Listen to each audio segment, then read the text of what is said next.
السلام عليكم ورحمة بكم الناس الكل. إذا يوم المباراة والجميع يتساءل الترجي كيفاش لازم يلعب، طريقة اللعب، وخاصة الناس تسأل على التشكيلة اللي لابد الترجي يبدا بها اللقاء، وماهر كنزاري اللاعبين اللي نجم يختارهم لمواجهة اليوم والانتصار والترشح إن شاء الله لدور نصف نهائي من دوري أبطال إفريقيا.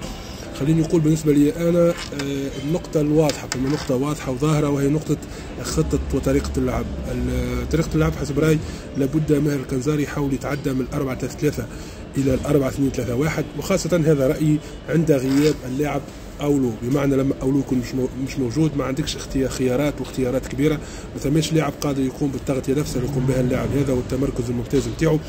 في خطة 3 لاعبين وسط الميدان شفنا مشاكل الترجي، وكما قلت أنا حتى الهدف من الترجي كان فيه مشكلة في التغطية وبين اللاعبين هذم، وبالتالي الأفضل يتعدى زوج لاعبين ارتكاز قدام المدافعين. ولما نقول زوج لاعبين ارتكاز ومن بعد نجم نحكيو في بعض الأسماء، مش يعني ضروري أنهم يكونوا لاعبين فكاكة فقط، نحط لاعب ارتكاز يكون فكاك بامتياز، ويكون معه لاعب آخر هو لاعب ارتكاز ولكنه عند استحواذ وامتلاك الكرة يصعد ويعطي زيادة عددية مع لاعبي الوسط الهجومي والمهاجمين، وبالطريقة ذيك تكون فما يعني كما نقولوا احنا سهولة في تغيير الرسم التكتيكي وإعطاء أكثر زيادة عددية في الهجوم كما زيادة عددية في حالة الدفاعية أيضا. وبالتالي هذا هو حسب رأيي يعني بالنسبة للرسم التكتيكي واضح بالنسبة لي أنا.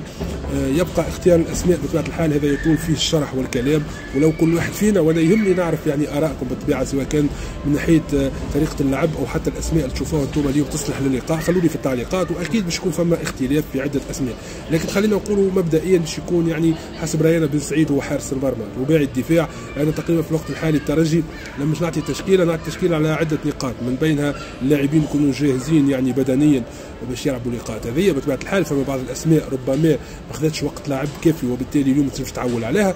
نشوفوا أيضا الغيابات، نشوفوا عدة نقاط وحتى يعني المنافس وغيره باش نجموا نعطيو أقرب تشكيلة خلينا نقولوا منطقية. بالنسبة لنا كما قلنا حارس المرمى واضح بن سعيد، محور الدفاع تقريبا توجاي وجلاسي لابد تحافظ عليهم، حتى ولو كان فما يعني نوعا ما اداء جلاسي متذبذب ولا حتى توجاي راجع من اصابه وغيره، ولكن انت اليوم ما عندكش خيارات كبيره يعني حسب رايي لابد تحافظ على الثنائي هذا في المحور. بالنسبه للجهه اليمين لهنا التساؤل هل يكون بوشنيبه او بن علي، لانه بوزيان تقريبا بعد نوعا ما على اجواء المباريات، وخاصه اللاعب مانيش عارف اذا كان يكون حاضر يعني بدنيا للمباراه كما هذه ولا لا. وايضا نظرا لقوه المنافس على الاطراف انا نظن وانه ربما اشراك بن علي اليوم يكون على الجهه اليمين. الجهه اليسار ما عندكش خيارات تقريبا الا انك تلعب بن حميده، باعتبار انه المنافس الاول اللي هو بن محمد يعني بعيد كل البعد على المباريات من فتره طويله، وبالتالي بن حميده هو الظهير الايسر. بالنسبه للثنائي الارتكاز ولهنا تقريبا وين يعني مفتاح اللعب الكل، ربما التعويل على كوناتي يعطي قوه بدنيه، وايضا كوناتي نعرفوه يصعد ويحب يساهم في الهجمه وبالتالي يكون ممتاز جدا وجوده ممتاز.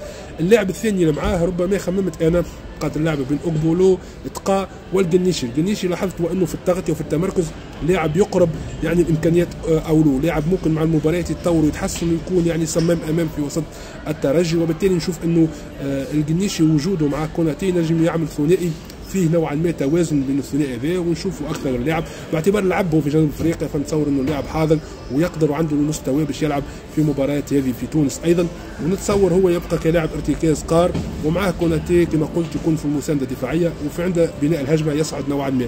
امامهم مش يكون ثلاثي حسب راينا، لابد يكون البلالي على الجهه اليسار، يكون ساس ويكون مكوينا، ولهنا يكون تغيير المراكز بين اللاعبين تعطيهم حريه التحرك، والثلاثي ذي يعني يكون قريب لبعضه، عنده اللمسه الفنيه، عندهم السرعه ايضا ينجموا يعملوا الفارق. والمهاجم باش تكون بين الجبري ورودريغيز، وممكن يعني على لا يبدا الجبري قبل لانه اصابته كانت اقل في المده، تعطيه فرصه قدام الجمهور، وربما تعول على رودريغيز اما مكانه او يلعب معاه حسب النتيجه في الشوط الثاني. يعني هذه التشكيله نتاعي انا تقريبا كما قلت، هذه تشكيلتي تقريبا، وهذه الرسم التكتيكي نشوفه انا اصلح.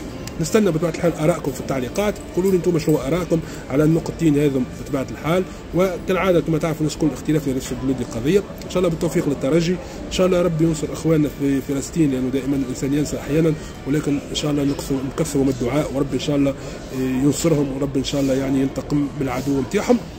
خلوا لي اراكم كما قلت، وان شاء الله زينا للترجي، وان شاء الله نصف نهائي دوري الابطال. والسلام عليكم ورحمه الله وبركاته.